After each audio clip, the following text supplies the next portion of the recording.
मुरादाबाद में रहने वाले टिंकू की शादी नहीं हो पा रही थी। इसकी कई वजह थी। एक तो टिंकू की लंबाई कम थी और फिर उसके पास कोई अच्छी नौकरी भी नहीं थी। टिंकू की माँ अपने बेटे की शादी को लेकर बहुत परेशान थी। उसने अपने आस पड़ोस की सभी औरतों से कह रखा था कि अगर लड़की मिले तो बताना, लेकिन अभी तक टिंकू के लिए कोई रिश्ता नहीं आया था। टिंकू की माँ एक दिन औरतों के बीच ऑनलाइन मैट्रिमोनी साइट्स के बारे में सुनाई और टिंकू से बोली, टिंकू बेटा, मैंने सुना है कि आजकल ऑनलाइन भी रिश्ते हो जाते हैं। तू अपने लिए ऑनलाइन लड़की क्यों नहीं ढूंढ लेता? अपनी माँ के कहने पर टिंकू ने 3-4 मैट्रिमोनी साइट्स पर अपनी आईडी बना ली और कई लड़कियों को मैसेज भी किया, लेकिन टिंकू के पास किसी लड़की का रिप्लाई नहीं आया। टिंकू ने सोचा कि ऑनलाइन भी उसकी किस्मत साथ नहीं देने वाली, लेकिन एक दिन टिंकू खुशी से झूम उठा जब सोनी नाम की एक लड़की का उसके पास मैसेज आया। माँ, आज एक लड़की का मैसेज आया है। उसने लिखा है कि उसे मेरी प्रोफाइल पसंद है। उसने मेरा व्हाट्सएप नंबर भी मांगा है। तो बेटा, देर किस बात की है? गणेश जी की फोटो के साथ जल्दी से अपना नंबर दे दो। टिंकू ने सोनी नाम की लड़की से व्हाट्सएप पर लंबी बात की। काफी दिनों की बातचीत के बाद भी सोनी ने ना तो प्रोफाइल पिक्चर पर अपनी फोटो लगाई और ना ही अपनी कोई फोटो रिंकू को सेंड की। मम्मी, ये लड़की रामपुर की है। ये बातें तो खूब करती है, लेकिन अपनी शक्ल नहीं दिखा रही है। दिखाएगी बेटा, कुछ लड़कियां शर्मीली होती हैं, थोड़ा धैर्य रखो। एक दिन सोनी का मैसेज आया कि वो टिंकू से मिलना चाहती है।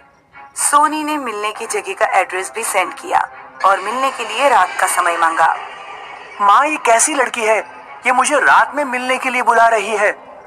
बेटा, हो सकता है दिन में कहीं काम करती हो, रात में बुला रही है। सिर्फ इसलिए पीछे हटने की जरूरत नहीं है। तुम उससे मिलने जरूर जाओ। जिस दिन टिंकू सोनी से मिलने जा रहा था, टिंकू की माँ ने उसे दही शक्कर खिलाया और अपना आशीर्वाद दिया। बेटा, बात पक्की करके आना। सोनी ने शहर के बिल्कुल बाहर रामपुर रोड पर किसी रेस्टोरेंट का एड्रेस दिया था। टिंकू ऑटो से रामपुर रोड पर पहुंचा, लेकिन उसे वहां कोई रेस्टोरेंट नहीं दिख रहा था। टिंकू ने सोनी को कॉल किया, लेकिन सोनी ने कॉल नहीं उठाया। सोनी ने एक टेक्स्ट मैसेज किया जिसमें लिखा था कि वो फोन पर बात नहीं कर सकती, सीधे मिलकर ही बात करेगी। उस रात मौसम कुछ बिगड़ गया। काले बादल छा रहे थे और हल्की बूंदाबांदी भी हो रही थी। ये एड्रेस तो मिल नहीं रहा, ऊपर से ये लड़की फोन भी नहीं उठा रही। किसी से पूछना पड़ेगा। इस समय रोड पर कोई भी नहीं दिख रहा है। किससे पूछूं? कुछ आगे जाने पर टिंकू को एक बूढ़ा आदमी सड़क पर जाता हुआ दिखाई दिया, जो डंडे के सहारे चल रहा था। टिंकू तेजी से चलता हुआ उस बूढ़े आदमी तक पहुंचा। सुनिए अंकल, क्या यहाँ कोई रेस्टोरेंट है? बूढ़े आदमी ने जब अपना चेहरा टिंकू की तरफ घुमाया तो टिंकू के रोंगटे खड़े हो गए। बूढ़े आदमी की आंखों के गुल्ले थे ही नहीं। लग रहा था जैसे उसकी आंखें सफेद बर्फ की हैं। बूढ़ा आदमी पागलों की तरह हंसते हुए कहने लगा, रहा था आ गए। सोनी तुमसे शादी करना चाहती है। चलो मेरे साथ, चलो चलो। बूढ़े आदमी ने कसकर टिंकू का हाथ पकड़ लिया। छोड़ो मुझे, छोड़ो, मैंने कहा छोड़ो मुझे, छोड़ो। 2-3 बार कहने पर भी जब बूढ़े ने टिंकू का हाथ नहीं छोड़ा तो टिंकू ने जोर से धक्का मारकर बूढ़े को गिरा दिया और वहां से भाग निकला। टिंकू लगभग 2-3 किलोमीटर तक दौड़ता ही रहा। वो तब रुका जब किसी लड़की ने उसे पीछे से आवाज दी, सुनो, कहाँ भागे जा रहे हो?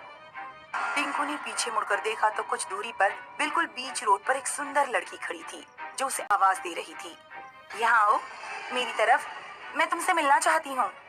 टिंकू ने देखा कि रोड पर तेज स्पीड में एक ट्रक आ रहा है। लड़की रोड के बीचों बीच खड़ी थी और बिल्कुल भी वहां से हट नहीं रही थी। टिंकू चिल्लाया, मैं तुमसे मिलना चाहती हूँ, यहाँ आओ। इससे पहले कि टिंकू लड़की तक पहुंच पाता, टिंकू की आंखों के सामने ट्रक लड़की को कुचलकर चला गया। खून के छींटे टिंकू के चेहरे तक आए। ये मेरे साथ क्या हो रहा है? वो बूढ़ा आदमी कैसे जानता था कि मैं सोनी नाम की लड़की से मिलने आ रहा हूँ? उसी समय टिंकू की मम्मी का फोन आया।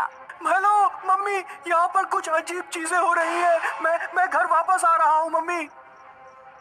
बेटा, लड़की से मिले या नहीं? नहीं मम्मी, मैं नहीं मिला और ना ही मिलना चाहता हूँ। टिंकू को रोड पर एक ऑटो आता हुआ दिखाई दिया। टिंकू ने ऑटो वाले को रोका और ऑटो में बैठ गया। भैया, मुरादाबाद बस अड्डे ले चलो जल्दी। टिंकू ऑटो में अपनी मम्मी से बात कर रहा था। तभी उसने देखा कि ऑटो वाले का सिर एक चुड़ैल के सिर में बदल गया। चुड़ैल का सिर 180 डिग्री पर टिंकू की तरफ घूम गया और टिंकू चलते हुए ऑटो से कूद पड़ा। जब टिंकू की आंख खुली तो उसने खुद को हॉस्पिटल में पाया। क्या हुआ था माँ? मैं यहाँ कैसे पहुँचा? घबराओ नहीं बेटा, तुम ऑनलाइन रिश्ते भेजने वाली एक चुड़ैल के चक्कर में फंस गए थे। एक बस वाले ने तुम्हें यहाँ हॉस्पिटल पहुँचाया। उसी ने बताया कि कुछ साल पहले रामपुर में सोनी नाम की एक गरीब लड़की रहती थी जिसकी शादी नहीं हो पा रही थी। सोनी ने अपने लिए मैट्रिमोनी साइट से ऑनलाइन रिश्ता ढूंढना शुरू किया। उसकी राहुल नाम के एक लड़के से दोस्ती हो गई थी, लेकिन वहाँ भी सोनी को धोखा ही मिला। राहुल नाम का लड़का मैट्रिमोनी साइट से लड़कियों को फंसाता था और फिर उनका इस्तेमाल करके उन्हें छोड़ देता था। सीधी सादी सोनी इस तरह की धोखाधड़ी बर्दाश्त नहीं कर पाई और उसने रामपुर रोड पर ही एक ट्रक के नीचे कूदकर आत्महत्या कर ली। तब से वो ऑनलाइन रिश्ता ढूंढने वाले लड़कों से बदला ले रही है।